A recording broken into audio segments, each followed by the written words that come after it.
Epic and heroic images are now appearing on your screen. It is one of the most famous and classic battles in the history of the Seventh Art. The Battle of Helm's Deep, featured in the movie The Lord of the Rings, a masterpiece adapted from the magnificent epic of the same name, born from the brilliant imagination and genius pen of author J.R.R. Tolkien. However, few people know that when Tolkien penned this iconic battle, he drew inspiration from a real historical clash. In the heart of the ancient continent, two armies, two faiths, two eternal enemies would face off in a duel to decide the fate of the entire Christian world. Will the cross of Jesus Christ stand firm, or will it bow before the crescent moon of Allah? All will be decided by the outcome of the battle that History EX introduces to you today, the Battle of Vienna, 1683.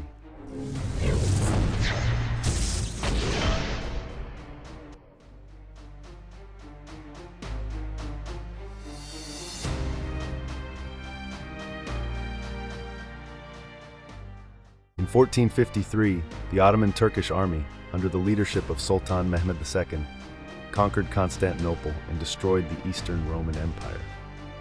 This glorious victory became the launching pad for the Ottomans to rise and officially enter the ranks of the mightiest empires, not only within the Islamic world, but throughout human history. For more details about this event, viewers can check out the film Rise of Empires, Ottoman. From that moment, the Ottoman Empire became the greatest threat, a mighty dragon that directly endangered the survival of Christian nations in the West. Their threat to the ancient continent was no less than that posed by the Huns or the Mongols in the past, especially in the context of divided European kingdoms, more concerned with their own interests than uniting against a common enemy.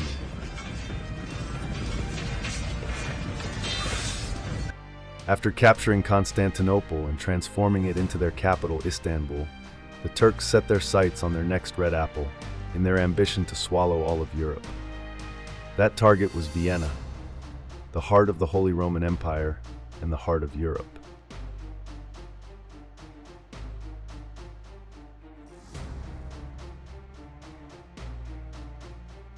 For those who don't know, the red apple is a metaphor in Turkish legend representing grand goals in their path to world domination. The first red apple was Constantinople, the bridge between the East and West, the capital of Eastern Orthodoxy, one of the three main branches of Christianity. Next was Vienna, the capital of the Holy Roman Empire, the center of Europe, controlling the Danube River and many other key land routes. Following that would be Rome, home of the papacy, and finally Moscow, the capital of the Russian Empire and the center of orthodoxy after the fall of Constantinople.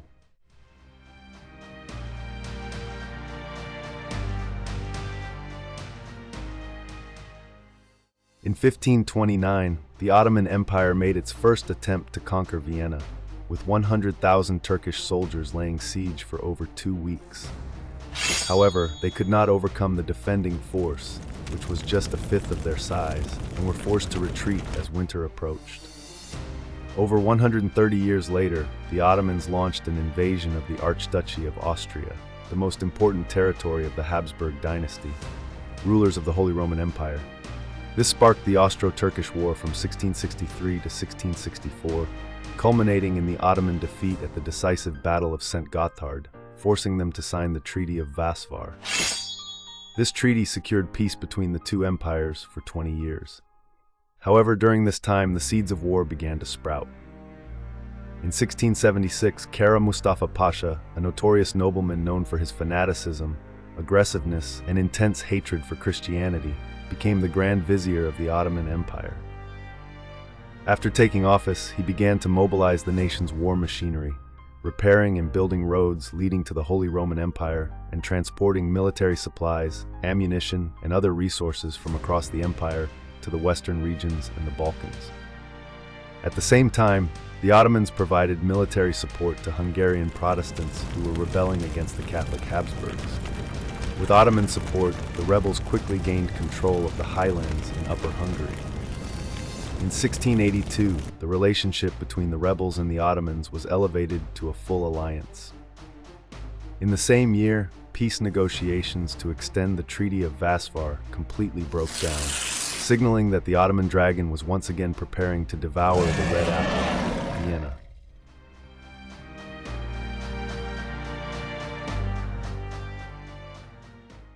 On January 2nd, 1683, the Ottoman Empire officially declared war on the Holy Roman Empire. However, despite having prepared for war for many years, the Turks took considerable time to assemble at the border, much to everyone's surprise. Some historians believe this delay was to avoid repeating their winter failure more than a century and a half ago. Ironically, the 6-month delay allowed the Holy Roman Empire to seek help by forming an alliance with Poland. By early April, the Ottoman army began its campaign.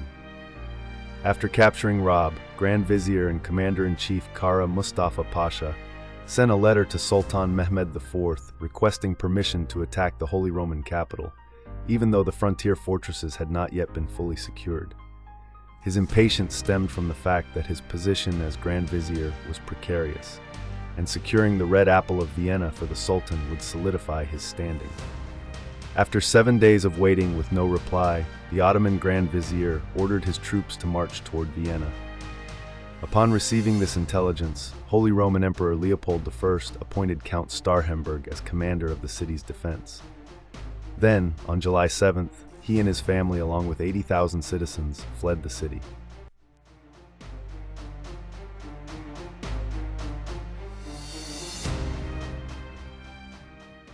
At this point, some might label the emperor a coward. But the truth is that Leopold had his own concerns. The Habsburg dynasty had very few surviving members, and if Leopold and his 2 sons died, the family line would nearly be extinct. On the positive side, with many people following the emperor in abandoning the city, it meant that those who remained, whether noble or commoner, had steeled themselves for a fight to the death. Every man capable of fighting, including regular soldiers, law enforcement officers, and volunteer militias, was gathered by Starhemberg into a defensive force of around 10,000 men. They also had over 300 cannons at their disposal, twice as many as the Ottomans.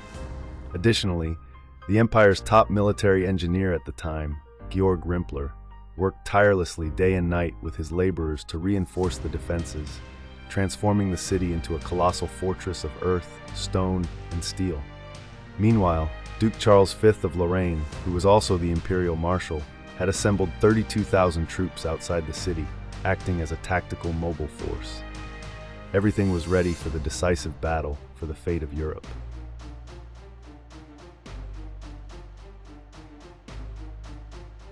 On July 14, 1683, Grand Vizier Kara Mustafa Pasha led 150,000 soldiers.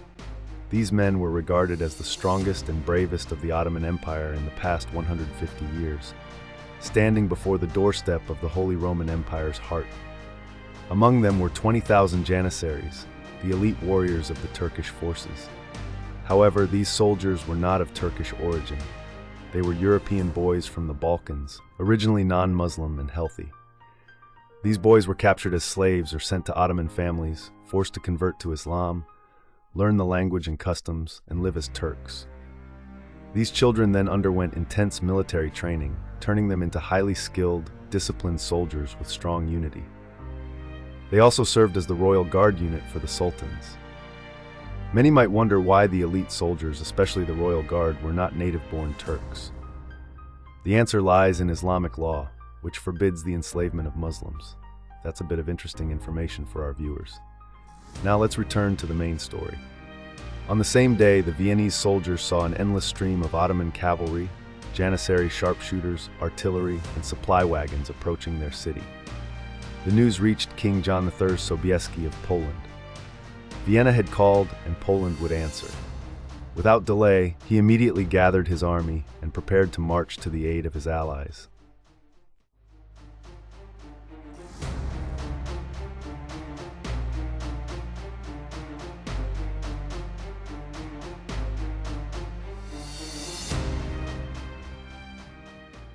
Meanwhile, in front of Vienna's walls, the Ottomans set up camp to the west of the city. Seeing that the Austrians had destroyed the houses and buildings around the area to create a clear plain for easier artillery deployment, Kara Mustafa Pasha ordered trenches to be dug towards the city to protect his troops during the assault.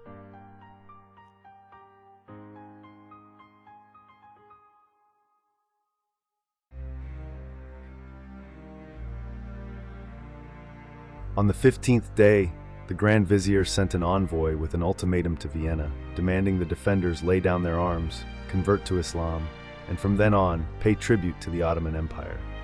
Of course, Starhemberg refused, and the Ottoman cannons began to roar. However, as mentioned earlier, the number of Ottoman cannons was quite limited, only about 150 pieces, half the amount of the enemy. Additionally, most of these cannons were medium caliber, while Vienna's walls were so heavily fortified that even heavy cannons might struggle to break through from a distance. Therefore, the Ottomans used their trench system and the surrounding rubble to bring their cannons closer to the walls. Simultaneously, their engineers dug tunnels towards the city's southwestern fortifications. By July 16th, the heart of Europe was surrounded on three sides, east, west, and south, while the north was blocked by the Danube River. In this dire situation, the Viennese defenders had to communicate with their allies by sending messengers swimming across the river, or if confident and lucky enough, sneaking through enemy lines at night. Thanks to these brave men, a communication line, albeit often blocked, was established. However, not all efforts succeeded, and many messengers were captured by the Ottomans, tortured for valuable information about the city's defenses. From July 24th until the end of the month, Ottoman engineers continuously placed explosives to breach Vienna's fortifications, paving the way for infantry assaults and forcing the defenders into fierce resistance. One of these bloody skirmishes claimed the life of the brilliant engineer Georg Rimpler, a guardian and loyal subject of the Holy Roman Empire. When Vienna attempted counterattacks by digging tunnels and placing explosives, they caused little damage. Meanwhile, the Ottoman engineers proved much more effective, regularly demolishing enemy barricades and fortifications.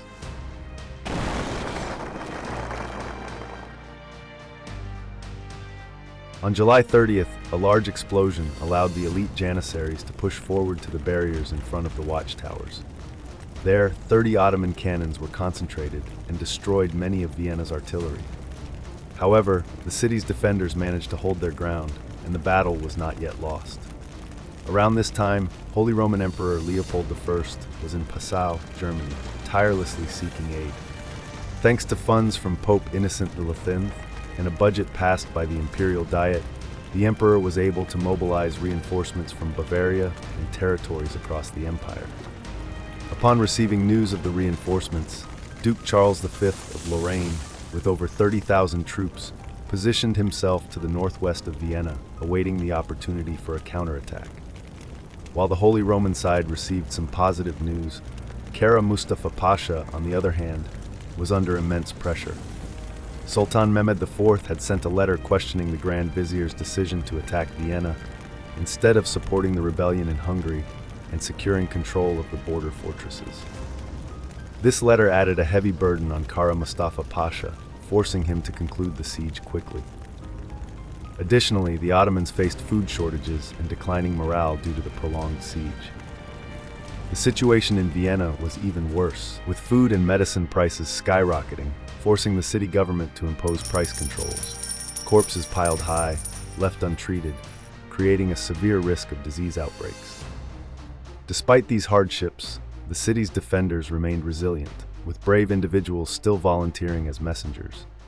To encourage them, commanders offered rewards of 200 ducats, equivalent to $100,000 to $150,000 today, to anyone willing to undertake the mission. According to legend, a Polish nobleman named Kuchiki used his reward and the coffee beans left behind by the Ottomans to open the first coffee house in the capital of the Holy Roman Empire.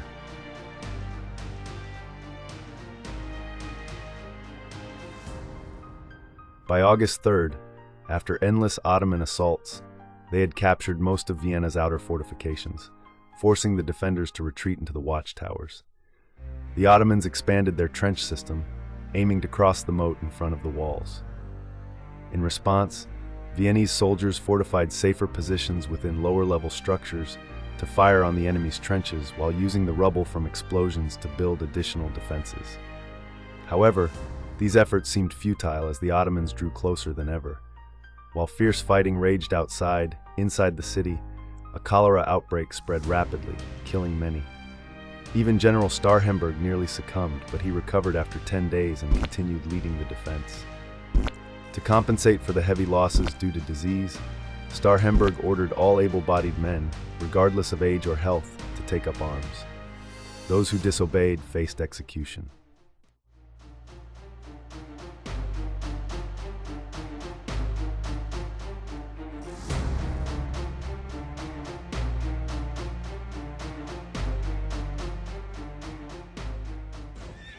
By August 15th, the Ottoman trenches had reached the middle of the moat. Despite being outnumbered 1 to 15, the Viennese defenders launched a bold sortie, inflicting heavy losses on the enemy. They killed nearly all the Ottoman troops in the trenches, destroyed earthworks, and neutralized every explosive they could find. This forced the Ottomans to retreat, taking 12 days to reclaim their lost positions. Over the next 2 weeks, intense and bloody skirmishes caused heavy casualties on both sides, but neither made significant progress, leading to a stalemate. However, with Vienna's smaller forces, the situation became increasingly desperate by late August and early September. General Starhemberg had exhausted all resources and ordered signal flares fired from St. Stephen's Cathedral every night, pleading for Allied reinforcements.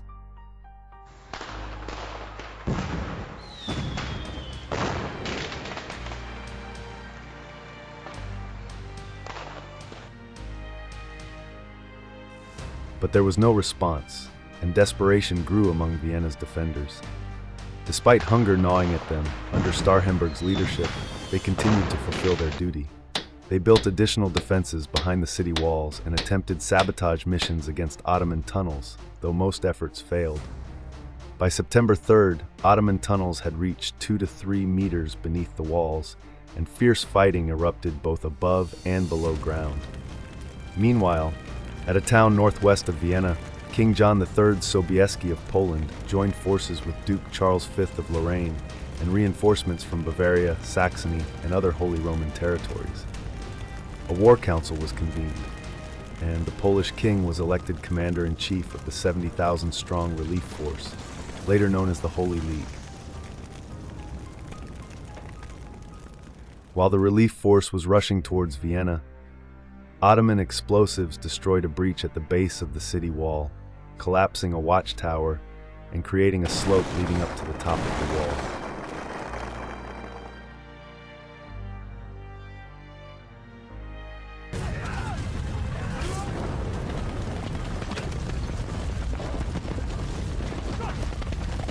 The Viennese forces quickly filled the gap and fiercely resisted the Janissaries' assaults.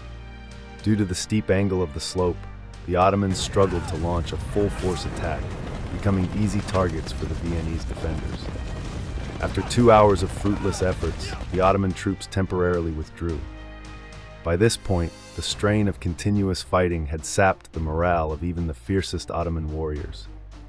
Despite this, they continued launching similar attacks in the following days, only to be repelled again.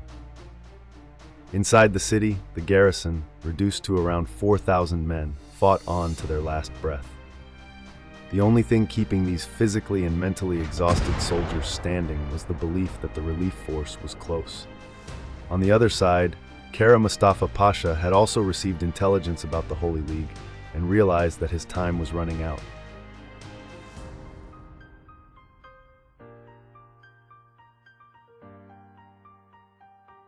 On September 7th, the Ottoman Grand Vizier reorganized his forces, positioning 15,000 troops to continue the siege, with 80,000 soldiers ready to face the Christian army. At 4 a.m. on September 12, 1683, the Holy League began their attack from the top of the Kahlenberg Hill, north of Vienna. The left wing was led by the Imperial Army of the Holy Roman Empire under Duke Charles V. The center was made up of fighters from various states of the empire like Bavaria and Saxony, and the right wing consisted of Polish troops under King John III Sobieski. Although composed of various forces, the Holy League displayed extraordinary discipline. They advanced slowly and methodically, like a steamroller ready to crush anything in its path. After 6 hours of relentless fighting, the majority of the Holy League army had drawn close to the Ottoman camp and were preparing for the final assault. Why the majority? Because at that moment, King John III decided to unleash his cavalry for the final decisive blow. From the peak of Kahlenberg, 18,000 cavalrymen, led by 3,000 famed Polish winged hussars and personally commanded by the king, charged down. With angelic wings on their backs and 6-meter-long lances in hand, they thundered into the Ottoman ranks like a storm, tearing apart the enemy with fearless precision. The sounds of the charge were like the roar of the ocean and the crash of mountains. Whether the Ottoman soldiers stood and fought or fled, their fate was sealed.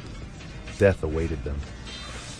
Seeing the relief army had arrived and the enemy was being destroyed, all the pain and suffering endured by the Viennese defenders over 2 months flared into a righteous fury, fueling their final counterattack. From within the city, they surged out, joining the Holy League forces to trap the enemy in a pincer movement. By sunset, the outcome of the battle was clear.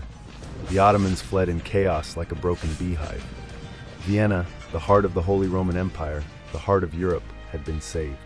One day after the battle, Emperor Leopold I returned to the capital and held a victory celebration. The Polish forces rewarded themselves with vast treasures abandoned by the fleeing enemy, while Duke Charles V could scarcely believe they had won. It wasn't until the 18th that they began pursuing the retreating Ottomans. On September 25, 1683, Kara Mustafa Pasha, having fled to Belgrade, was executed by the Sultan with a silk cord as punishment for his humiliating defeat. The resounding victory at Vienna in 1683 marked a turning point in the centuries-long conflict between the Ottoman Empire and Europe. From this moment, the Christian alliance began reclaiming much of the territory previously lost, while the Ottomans had to halt their expansion. This battle was the opening salvo in a series of Ottoman defeats during the Great Turkish War, which lasted over a decade and led to the uprisings of their European vassals, such as Hungary and Transylvania, and the expulsion of Islam from these regions.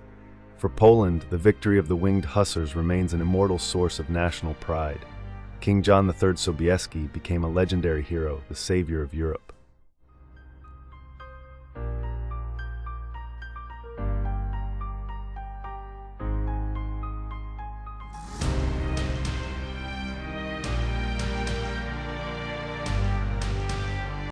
You've just finished watching the video. Let me know your thoughts by leaving a comment below. What did you think about this video? If you enjoyed it, please like, share, and don't forget to subscribe to History EX and hit the notification bell so you won't miss any exciting upcoming content.